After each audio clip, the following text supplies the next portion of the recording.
সুপ্রিয় দর্শকবৃন্দু, আসসালামু আলাইকুম। শুরুতেই জানিয়ে দেব আজকের সংবাদ শিরোনাম, তারপরে থাকবে এই নিয়ে পুরো বিস্তারিত।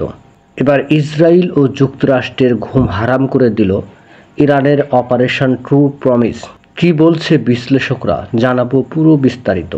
2024 সালের 13ই এপ্রিল অপারেশন ট্রু প্রমিস নামক একটি নজিরবিহীন সামরিক অভিযান চালায় ইসরায়েলের বিরুদ্ধে। এই হামলায় মধ্যপ্রাচ্যের ভূ রাজনৈতিক বাস্তবতা কাঁপিয়ে দিয়েছে। ইরান এই অভিযান চালিয়েছেন সিরিয়ার ইরানি কনসুলেট ইসরায়েল বিমান হামলার জবাব হিসেবে, যেখানে তাদের জ্যেষ্ঠ সামরিক কর্মকর্তারা নিহত হয়। এই হামলার ভয়াবহতা ও ব্যাপকতা আন্তর্জাতিক মহলে বড় প্রশ্ন তৈরি করেছে। এ কি শুধু একটি প্রতিষেধকমূলক হামলা নাকি যুদ্ধের সূচনা? এই অপারেশন ইরান প্রায় 300টি ড্রোন, ব্যালিস্টিক ও ক্রুজ মিসাইল নিক্ষেপ করে ইসরায়েলের দিকে। এটাই ছিল ইতিহাসের প্রথমবার যখন ইরান সরাসরি ইসরায়েলের ভেতরে আঘাত হানল, তাও এত বিশাল পরিসরে। তবে ইসরায়েল, যুক্তরাষ্ট্র, ব্রিটেন ও জর্ডানের যৌথ সহযোগিতায় প্রায় 99% হামলা প্রতিহত করা হয়।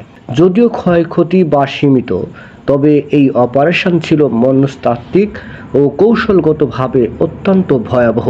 এই অভিযানের ভয়াবহতা বোঝার জন্য কয়েকটি বিষয় গুরুত্ব সহকারে তুলে ধরার চেষ্টা করব।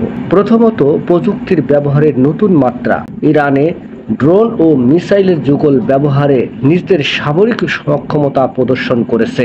দীর্ঘ পাল্লার শেয়ার ড্রোন ও ফাতাহ ব্যালিস্টিক মিসাইল ব্যবহার করে ইরান বোঝাতে চেয়েছে তাদের অস্ত্র এখন শুধু হিজবুল্লাহ বা হুতিদের হাতে নয়, সরাসরি কেন্দ্রীয় কমান্ডের নিয়ন্ত্রণে ব্যবহৃত হতে পারে। দ্বিতীয়ত, আঞ্চলিক যুদ্ধের সম্ভাবনা।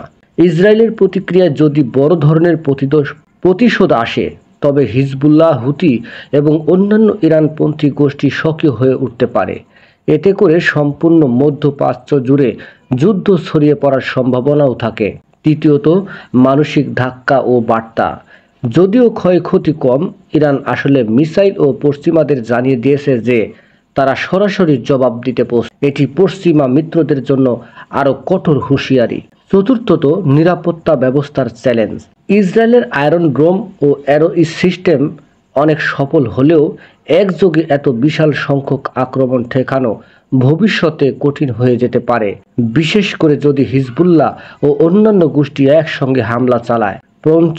পঞ্চমতম, স্নায়ুযুদ্ধের সূচনা। এই হামলার মাধ্যমে ইরান দেখিয়ে দিয়েছে যে তারা আর ছায়াযুদ্ধে নয়, সরাসরি সম্মুখ যুদ্ধে প্রস্তুত।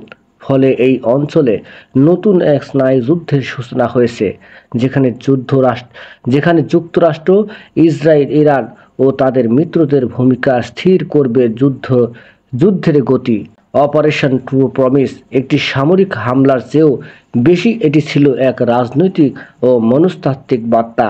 এর ভয়াবহতা নিহিত শুধু মিসাইলের সংখ্যায় নয়, বরং এর প্রতিক্রিয়ার সম্ভাবনায়।